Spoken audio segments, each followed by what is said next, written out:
क्या आपने कभी सोने का पहाड़ देखा है? क्या होगा अगर एक दिन आपको ऐसा पहाड़ मिले जो पूरा का पूरा सोने का बना हो? हाँ, बिल्कुल ऐसा ही हुआ हमारे गांव के साधारण किसान रघु के साथ। रघु का सपना था अपने गांव को खुशहाल बनाना, पर वो एक गरीब किसान था जिसके पास बहुत कम साधन थे।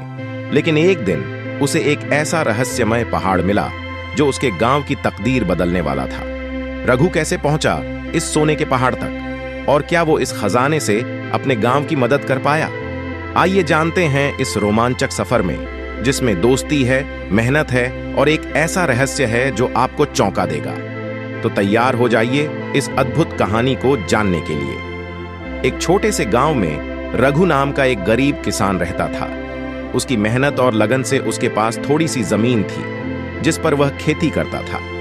गांव के लोग उसकी ईमानदारी और सादगी के लिए उसे बहुत मानते थे। लेकिन रघु का सपना हमेशा से अपने गांव की हालत सुधारने का था, ताकि उसके गांव के लोग गरीबी और भूख से छुटकारा पा सकें। उसके दिल में एक अजीब सी तड़प थी, किसी तरह वह गांव वालों की जिंदगी को आसान बना सके। एक दिन रघु ने अपने परिवार और दोस्तों को इकट्ठा किया और उनसे कहा कि वह एक ऐसी जगह की तलाश में जा रहा है जहां वह कुछ कीमती चीजें पा सके, जिससे गांव का जीवन बदल सके। परिवार वाले और दोस्तों ने उसे इस खतरनाक यात्रा पर जाने से मना किया, लेकिन रघु का हौसला मजबूत था। उसने गांव वालों को समझाया कि उसकी यात्रा उनके भले के लिए है। रघु ने लंबा सफर तय किया। रास्ते में कई जंगल, पहाड़ और नदियां पार करनी पड़ी। कभी कभी तो उसे खाने के लिए कुछ नहीं मिलता था और वह भूखा ही सो जाता। एक दिन जब वह बहुत थक गया था तो एक बड़े से पेड़ के नीचे बैठकर उसने अपनी प्यास बुझाई और भगवान से मदद मांगी। चलते चलते रघु एक ऐसे पहाड़ के पास पहुंचा जहां से अजीब सी चमक आ रही थी। उस पहाड़ की चोटी पर सोने की तरह चमकते पत्थर दिखाई दे रहे थे। रघु को समझ में नहीं आ रहा था कि वह सोना है या कोई भ्रम, लेकिन उसके मन में आशा जागी कि शायद यही वो खजाना है जिसे पाकर वह गांव की गरीबी दूर कर सकता है। रघु जब उस पहाड़ की चोटी पर पहुंचा तो उसे एक बूढ़ा आदमी मिला।